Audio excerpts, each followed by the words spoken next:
Hello दोस्तों, ये कहानी एक ऐसी औरत की है जिसने अपनी ही 3 साल की बेटी को जान से मार दिया और उसे एक सूटकेस में डाल के एक खाली प्लाट में फेंक दिया। ये वारदात है बिहार के मुजफ्फरपुर की, जहां मनोज नाम के युवक से काजल की शादी होती है 2022 में।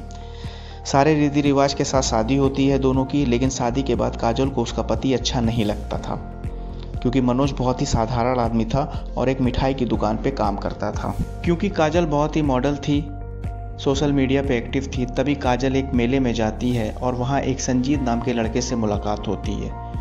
दोनों बातचीत करते हैं एक दूसरे को अपना नंबर देते हैं और दोनों की बातचीत फ़ोन पे होने लगती है।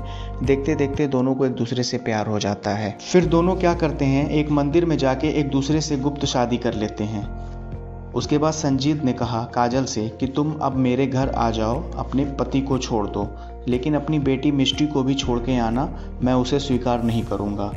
अब क्योंकि मिष्टी जो थी वो अपनी माँ के बगैर नहीं रहती थी, क्योंकि सिर्फ 3 साल की थी। तब काजल ने एक प्लान बनाया और अपने पति मनोज से कहा कि मैं अपनी बहन के घर जा रही हूँ बर्थडे में मिष्टी को लेके, तुम परेशान मत होना। उसके बाद काजल क्या करती है कि अपने सारे डॉक्यूमेंट, पैसे, गहने लेती है और मिष्टी का एक चाकू से गला काटकर एक लाल कलर के बैग में डालकर एक खाली प्लाट में उसको फेंक देती है और संजीत के घर भाग जाती है। अब 2-3 दिन हो जाता है, घर नहीं आती है। मनोज इधर उधर पता करता है, कहीं नहीं मिलती है।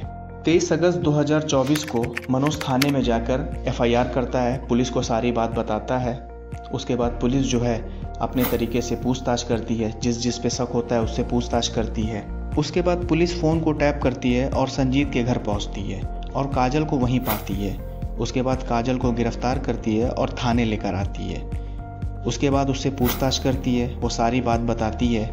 उसके बाद से वो कहती है कि मेरी बेटी संजीत को पसंद नहीं थी, इसीलिए मैंने उसको मार दिया।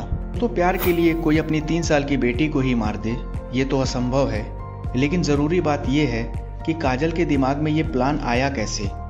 पुलिस जब काजल से पूछती है तो काजल कहती है कि मैं क्राइम पेट्रोल देख के इस वारदात को अंजाम दिया।